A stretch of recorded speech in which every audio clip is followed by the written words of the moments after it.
So thank you so much again, Katarina, and to the other ministers for having me here. I'm really excited about this opportunity. Anytime you have an opportunity for ministry, um, in whatever capacity, I'm really excited. So I just wanted to, the scriptures were so in line. I don't know if that was purposeful or whatever, but I wanted to talk about today understanding the Jacob in me and you understanding the Jacob in you, because it's essential that we do, and I'll get there in just a minute. I grew up in a little town called Gladewater, Texas, 6,000 people. That's all we had. I was a little black boy. We were welfare. We were food stamps. I had a Pentecostal upbringing. I'm talking the old school Pentecostal where girls couldn't wear pants, guys couldn't wear shorts, no makeup, no fingernail polish. That was the way that I was brought up, coming up in the church world. As my grandparents passed away, because they were a matriarch and a patriarch, everything went through them. I moved to Tyler, Texas with my mom, and I was introduced to a new world because I had been sheltered. Much like the kids that I serve now, I had been completely sheltered. And I had been so sheltered, I was easily tempted into drugs and alcohol and that other side of what I never knew anything about, because I had been in this bubble, this Pentecostal bubble, if you will, with my grandparents being alive. And so I got involved in that, but Pentecostalism, if you will, wouldn't allow me to be great. It wouldn't allow me to be comfortable there. And so this was Dexter. This was not Pastor Floyd. This was not Dr. Floyd. This was not Principal Floyd, but Dexter. Dexter was addicted to drugs, and Dexter, not just drugs, but this was the 80s. The crack addiction and the crack epidemic that had come out. And the sad part about this is that this was my high school years. I was not an adult. I'm talking about a young man, again, much like the young men that I serve every day. But my upbringing there in the church, my upbringing of God and of love, of what we called holiness, again, wouldn't allow me just to be comfortable there. And so now my high school years are here, and I begin to understand what the scripture meant when it said that he was the God of Abraham. He was the God of Jacob, Isaac, and the God of Jacob. So as we look at the scripture and after wrestling with some theologians says that he wrestled with God. Some theologians say he wrestled with an angel. Some say he wrestled with himself. But all I do know is after the wrestling, his name changed. His name was changed from Jacob to Israel. The spiritualness of him exuded. Things were different now. But when I look at scripture, and I had to understand and begin to accept with my kids that are here at Rise Academy High School, that most of them are living in their Jacob time. Their Israel time has not yet come. I'm living now in my Israel time, whether it be Pastor Floyd, whether it be Dr. Floyd, whether it be Principal Floyd, whatever you want, I am really living in my Israel time. But my Jacob time was a time when I learned a whole lot. My Jacob time was a time that people shunned me because they knew I had a drug addiction, and when people didn't want to fool with me because they knew, and it wasn't just people, it was the church. It was the Christian community that kind of looked down upon this young man who had come from a very meager beginning, but an upbringing that was in the church, an upbringing that was connected to God. So how could you move away from that your Abraham and your Isaac had taught you? The things that your grandfather and your dad, the things that your grandmother and your mother had put in you. Paul told Timothy, for what your mother and your grandmother taught you, the things that Eunice and Lois had put on the inside of you. How do you get away from those things? It was very easy to get away from them because we love the Abraham side of people, that covenant that God promised. And we believe in the covenant. It is what he promised, that he would never leave us nor forsake us. And all of those good things that are associated with covenant, it makes us Christians get really excited when we think about the covenant of God. When we look at the Isaac of people, the promise, although Ishmael was born first, he was not the promise. He was not the promised seed. He was the first. You know, in biblical times, it was always the first son that was born that would receive the blessings, but Ishmael was not the promise. And so here God shook things up there because Ishmael was first, but he changed his order of doing things because Isaac was the promised seed. And so again, in the church, we are really excited about the promise of God. Because he's a man that cannot lie, he nor slack concerning the promise that he made you. I believe in that. So I have the covenant and I have the promise.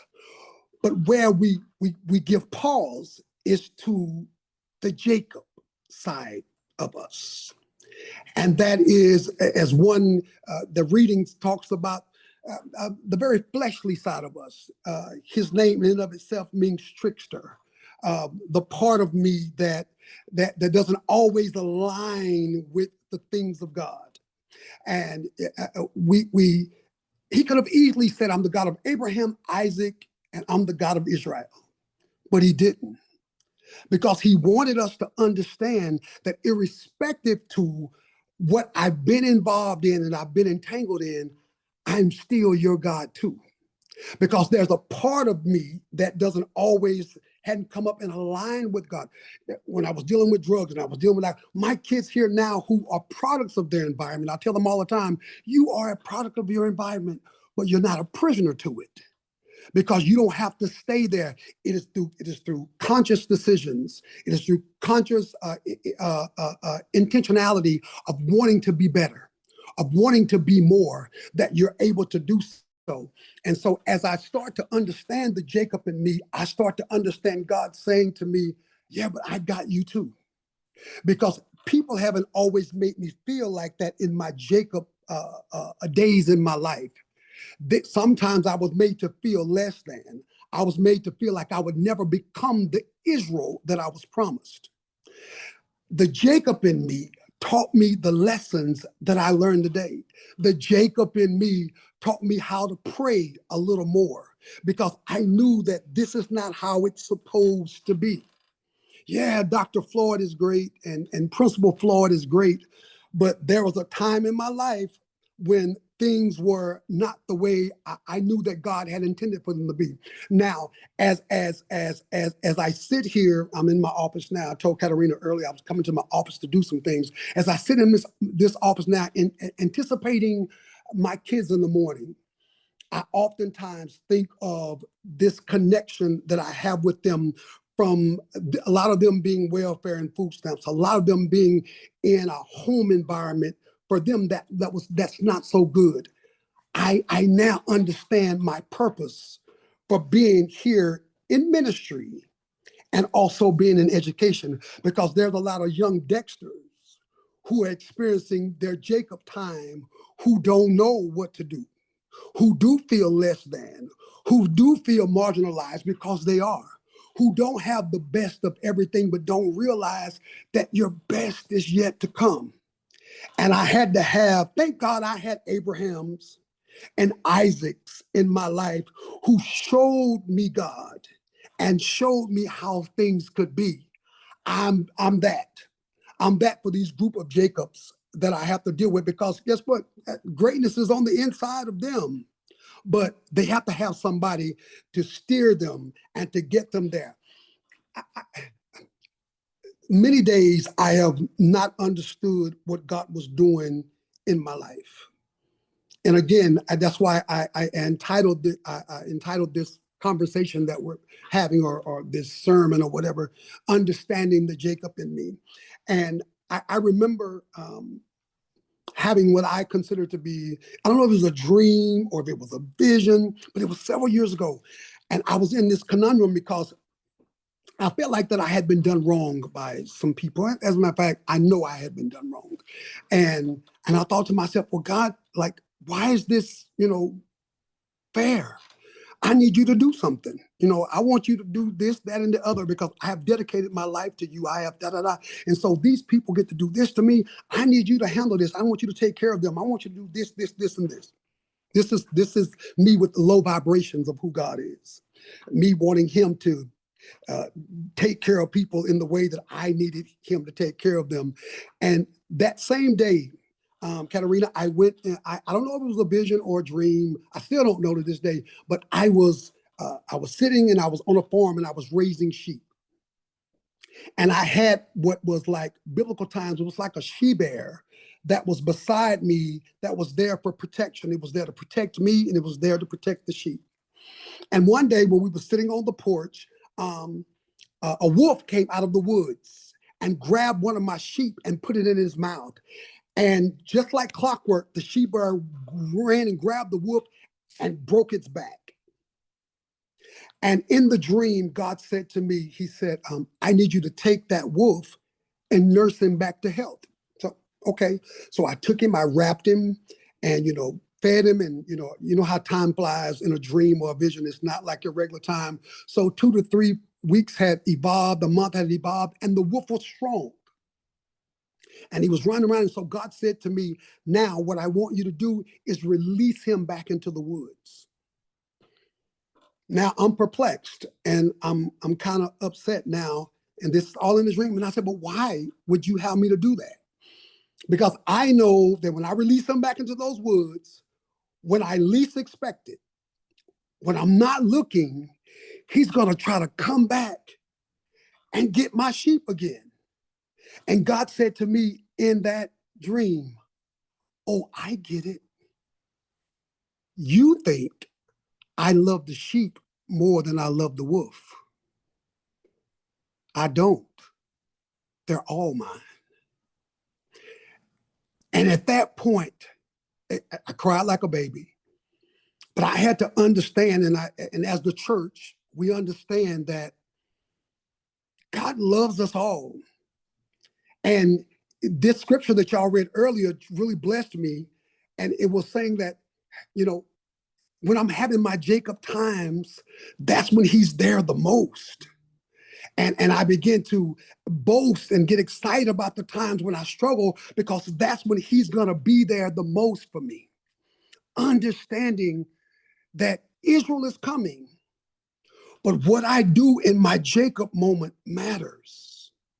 And it's a part of me, just as the covenant that he gave me, just as the promise that he made me, that was a part of me. And it's the first part of me getting to the Israel that I have been designed to be. But first, helping people to understand you won't always be in this state. Your next level, your next phase of life is coming.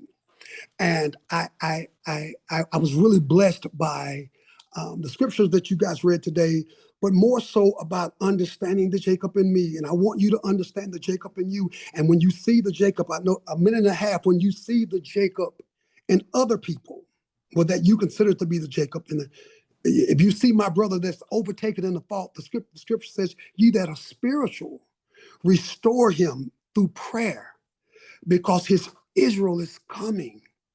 He's just in the Jacob phase of his life.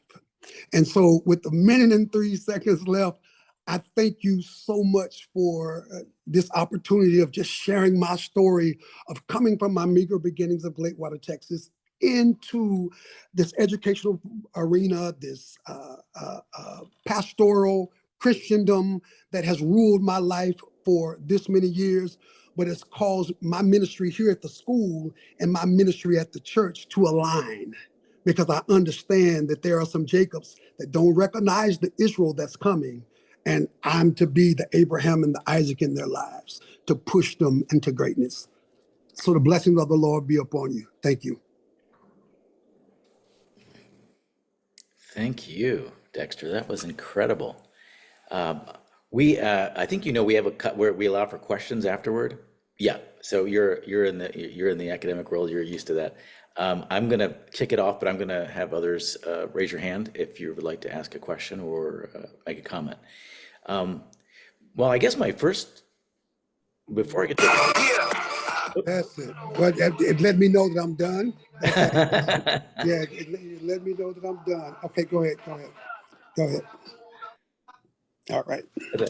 um, I was just, one thing is I think that my observation is you can really only help people. Like we all have to go through the Jacob, we all have to go through our struggles and so forth, and it's hard to see through them. And hopefully we come out on the Israel side and like you did.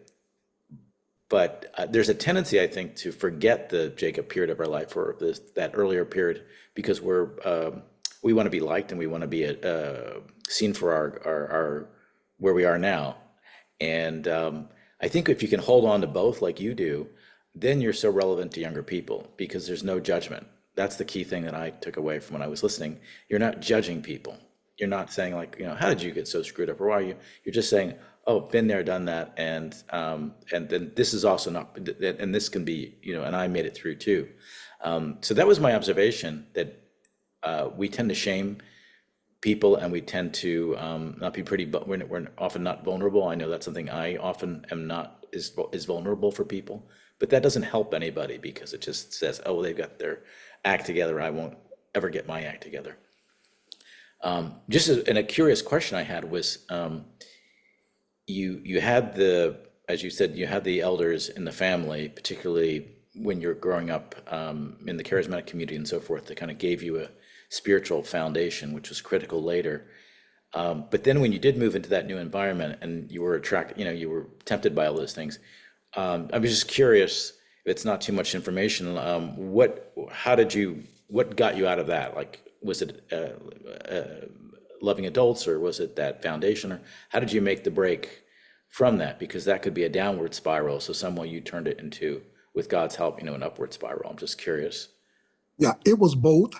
It was the upbringing, the foundation, and that's a whole another story. But just me having that to be able to push forward and really wanting it on the inside, because I understand also I'm not naive to know that you have to really want to be free from a thing, and people praying for you and people touching and agreeing with you and all of that stuff. And you really don't want to. I got a brother right now, a biological brother, that is still there.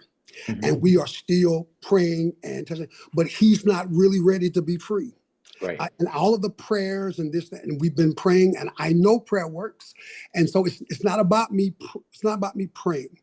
It's not about our faith and believing. He's not really ready to be free. But I did have those adults that I could even talk to during that time of struggle Mhm. that kind of helped me. And I didn't have church adults. I didn't have that because I had a shame about myself Mhm. because because of the way that I grew up, and I didn't want them to know. I had other people that was there who had been there and done that kept saying, no, you can do this, you can make it, even the days when I really wanted to, and they were like, no, we're not going. And I remember spending the night at somebody's, what I call spending the night, end up staying 4 days there because I was wanting to be free, and I knew if I left I wasn't going to be free. And so it was adults and the foundation and the desire to really want to be free, because that was an addiction that I tried one time and I was there. And when you heard that about a crack addiction, it's the truth. I had never experienced any kind of drugs, any kind of nothing, not a day in my life. I got to high school and tried it one time and I was there. So it was both, Pastor Reverend. It was both the adults and the foundation. And then if I add a layer of my faith of really wanting to be free. Beautiful, beautiful. It's a great formula for somebody who's struggling on the other side to hear how you did it, how you made it through. Thank you. So I see Ellie has her hand up. Ellie, I think you're calling from Connecticut today. Am I right? Yep, yep. I'm Yep. here in New Haven. You're in New Thanks, Haven. Rich. Thank Yeah. Thank you so much again for this amazing story and talk. I love hearing all the different aspects of it. I was just curious to know more about specifically how you mentor these young people kind of through similar situations. And like, I'm just curious, if it's like providing a listening ear, and like also like what paths do you kind of steer them toward, if any, like career options or like that kind of thing? Yeah, we have like my school is a dropout prevention, credit recovery, early grad high school. And so I only get the students on this side that nobody else wants, who have not been successful at the comprehensive schools, meaning the traditional setting. And I also get the kids who want to graduate early, meaning their mind is made up to come. I want to do this. So I get a good mix of the two. But these young men who they were a part of my dissertation. I got my doctorate at Baylor University, and that's what it was about: alternative education, how it works for Black boys, and those that, and marginalized kids. And so when they came here, and they do a success agreement, and they decide that 2 days a week that they're going to stay after school. And not just for me, I have a phenomenal staff, and I was very intentional about hiring men. When we know that our education department is 80% women and it's 80% white women at that, that I needed to be intentional about if I wanted these boys to succeed. And we know that white women and Black women and women in general are able to reach kids. But I wanted to make sure that they saw some familiarity within the confines of this school. But I also wanted to be dissimilar to anything they experienced at the other high schools. And so our motto is culture and climate. It's just as important as curriculum and instruction. When I hire you as a teacher, a lot of your scenarios are about kids. It's not about education, because if you've been in education long enough, you can answer my questions about what you're going to teach, what teach you're going to use, what different strategies you're going to use. You know all that. The books taught you that. But do you love kids? Because kids don't learn from people they don't like. And so how do you talk to me about how you deal with kids that don't like you? Have you ever dealt with people that don't like you? What does that look like? Because we have kids. I've been here 9 years now. I want you to hear me. And we've never had one fight in 9 years. It's how we set it up. And I wanted them to understand that this is not, you come from those other places where they fight. We don't do that here. Teachers don't get into it with kids. There's no cussing at teachers, and teachers, there's no getting into it with kids. That's not the environment that we want. Culture and climate is just as important as curriculum and instruction. And if you got the culture and climate right, the curriculum and instruction will come. Last point, I took this school 9 years, we were an F. Texas schools are rated just like you get on your report cards, A, F, A, B, C, D, E, F. And when I took the school 9 years ago, we were an F. And we steadily climbed. And for the last 3 years, by Texas Education Agency, we've been an A campus for the last 3 years. Hopefully this year, with God and what we put in place, will be for a fourth time. And so this idea of children first, and they're not really children, but children me first, and making sure the boys have mentors and people that they trust, it has made all the difference in our schools, in this particular school. And so, yeah, I'm proud of what God has done, not just through me, but an amazing staff. And the kids have to buy into it. I can set it up, but they have to buy into it. I'm saying we've never had a fight, but they had to buy into that. I'm saying that things are, we come down here and you feel like you're in the most amazing place, like Katarina went to Hawaii. You feel like you're in an educational Hawaii. It's because the kids bought into it. It's not anything that I did, but our boys, our young ladies, they bought into it. And for that, I am eternally grateful. That is awesome. Thank you for sharing. Yeah, great question, great answer. Katrina? Oh my God, Dr. Floyd, that was so amazing. I just loved everything you brought to us today. I have 3 quick questions, very quick ones. Okay. I wanted to clarify if there was a connection between what you said was a protected background that you had and then the dream you shared. Like, do you think we need wolves, for lack of a better term, in our lives? We need some element of exposure to the real world to get to our best self, our Israel self in life. So that's one question. I think that's very subjective. I think it's to the person. I think some people may need that because wolves keep you in prayer. For some of us, some people run from the wolf, and he's not the best thing for them. But for some of us, it keeps us in prayer and keeps us on our knees, have us fasting, have us reading our word. So I think it's an individualized thing for each person. It's something different.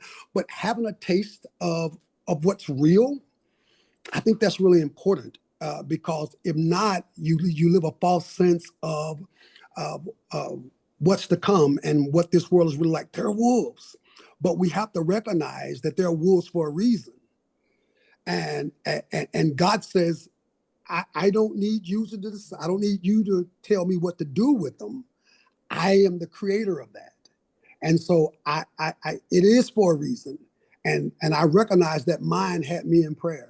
Mine had me on my knees and in my secret place. And so for that, I'm grateful for the wolf. I haven't always been able to see that, but now those that were considered to be wolves, they pushed me to my best self. Mm-hmm. Mm-hmm. And a follow-up question, as a pastor, do you think churches should have it as a greater mission to invest in our kids and inner city neighborhoods specifically? And how can we as a community support the work that you do? Man, it has to be the heart of the church. And I say that because for so long, the heart of our church has been older people, and older people are dying. And the church has changed. It's not a linear church anymore. That linear experience that we've had in life, really, of people going to the same church in the same building for 40 and 50 years, for you being married, really for 50 and 60 years to the same person, and working on the job until we retire for 40 and 50 years. That linear life has disappeared. Some of it due to COVID, some of it due to other things. So we have to make sure that we don't start getting our young people now and get them to love the church. God's church will never die, but our this younger generation's desire and appetite for church and appetite for God will die. And we are responsible. If we want our church to live, if we want something as forward thinking as this church right here that I'm speaking at today, because this is our new generation. This is Gen Z. This is the church that they love. This is in their wheelhouse. And so, yes, it is our mission to make sure that we reach them where they are and not where we want them to be. And this setup right here would reach a whole lot. But are we willing to do that? I am, because I'm in education and I recognize what they need. But are churches losing its Christendom? Or are we losing people by the droves because we're not ready to go to Zoom and to a virtual church?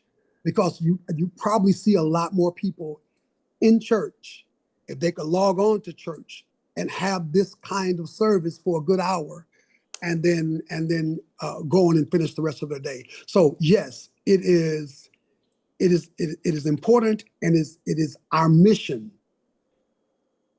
as a church to target our young people. If we want our church to live beyond the confines of traditionalism, it becomes this that I think excites them, because it has excited me today. It really has. Look, I see that as a 24-year-old, I've never gone to. Yeah, interesting.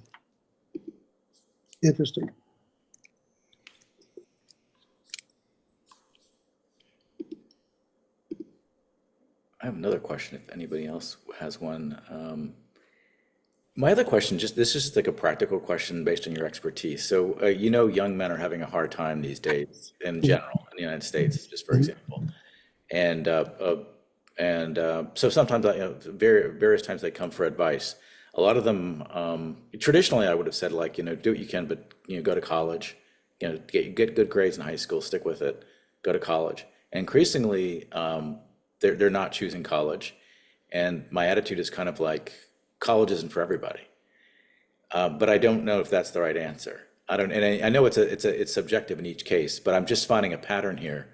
of young men who are really not ready for college. And if they go to college, they might drop out the first term because they're just not, I don't know if it's maturity or it's not matching up to what they need. Are you seeing this, and do you have any advice? Yes, I'm seeing it, and you see it right off. And we recognize now that college readiness, if we're pursuing that path, it starts in elementary. And so a lot of the elementary schools now are on their field trips. They're taking field trips to colleges and letting kids see drum lines and letting kids see this, that, and the other at the elementary level.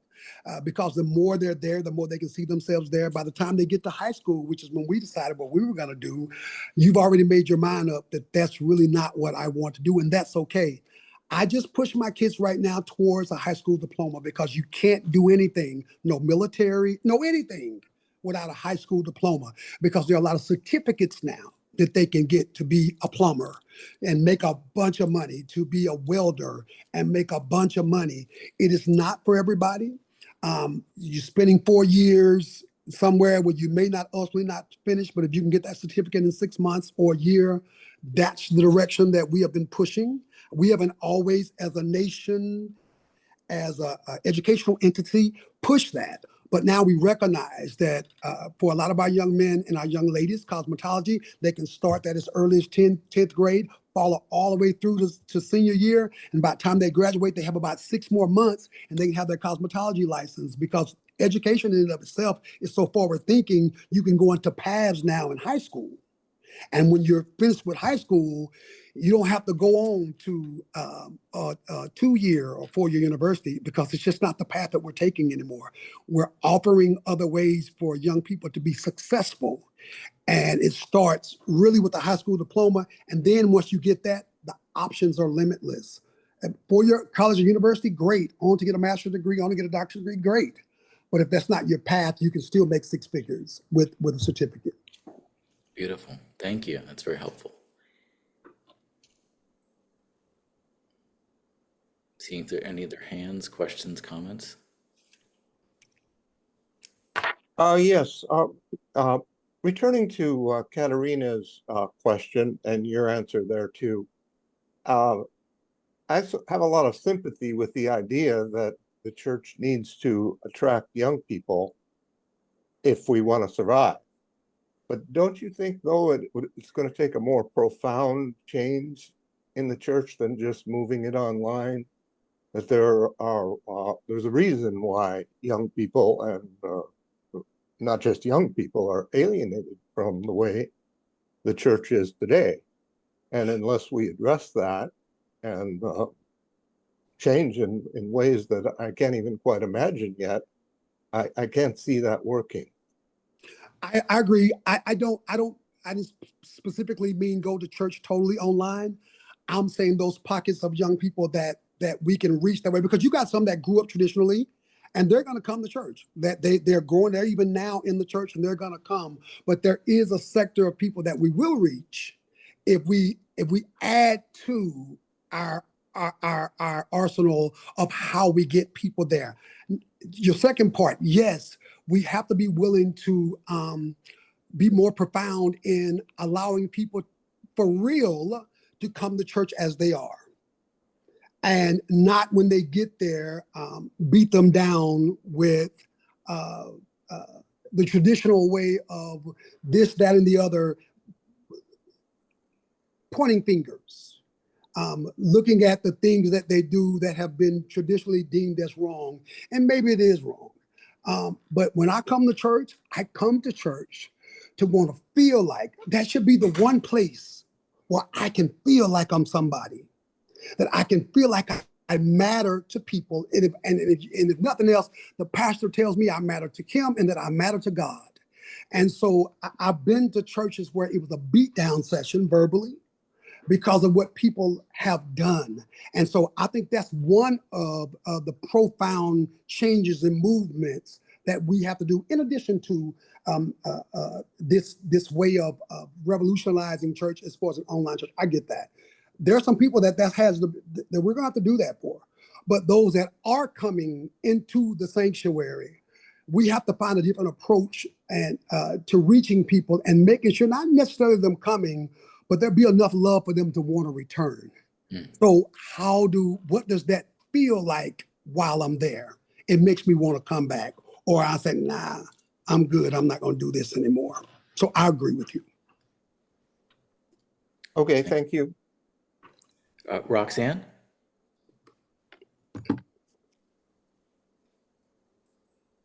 So I have been with this church for more than a year now, and I'm in Nova Scotia, Canada. So I participate through Zoom.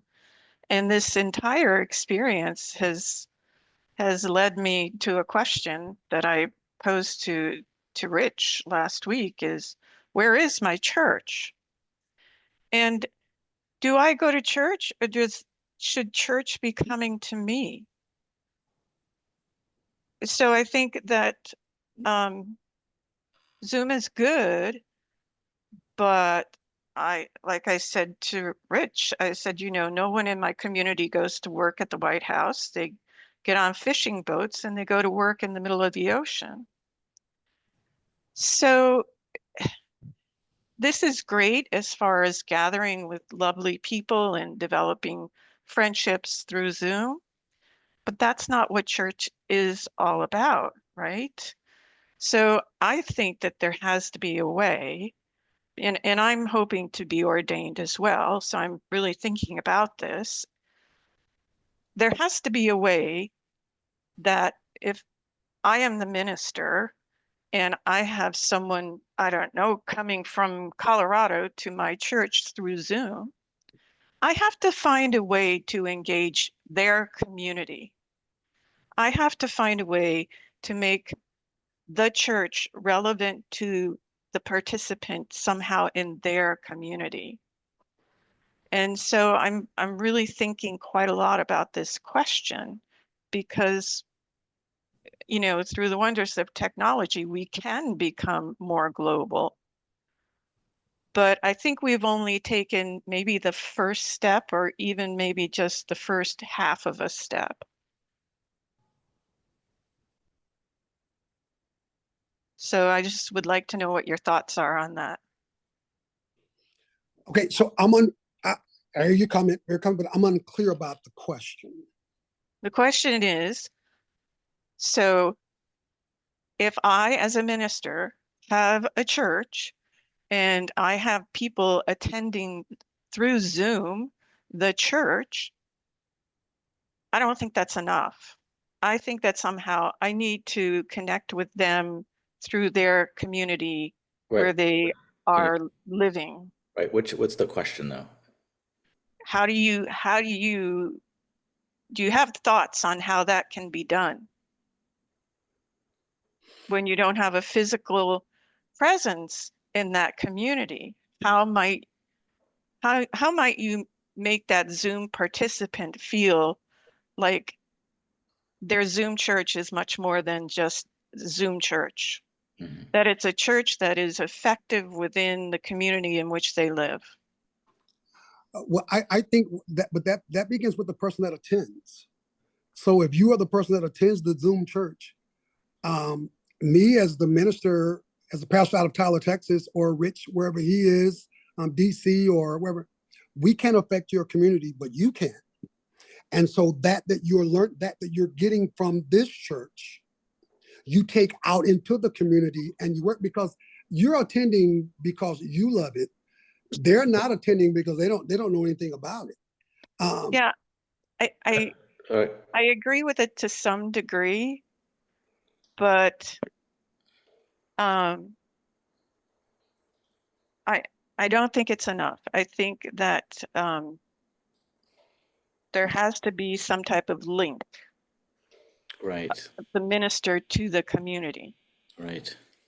Yeah, I think it is the challenge of our time, and I think I agree with Dexter that there's only so much a minister can do, and you can do stuff at the local level. But I think it is a really interesting thing how as we're moving more digital, how we can be more engaged community-wise and more human-wise at the local level. And also, we'll be hybrid once our church is open. So it's how do you keep local and national interested? So it's an interesting challenge of our time. But thank you for that. So that will end. I will just say one final comment, Dexter, which is in your dream about the wolves and the sheep. What I loved about it, you flipped it, the dream flips it, and we're all ready to be cheering for the sheep being rescued by the wolf and hear that the wolf. And I think that just challenges all of us to reflect on the labels that we put on people, and that the good guys and the bad guys, and realize that God loves everybody, and we're all created in the image of God. So I want to share that thought too. So thank you so much for all that wisdom that you shared with us today. And clearly you sparked a lot of great questions from everybody. So appreciative, and really appreciative of the ministry and the work you're doing for young people.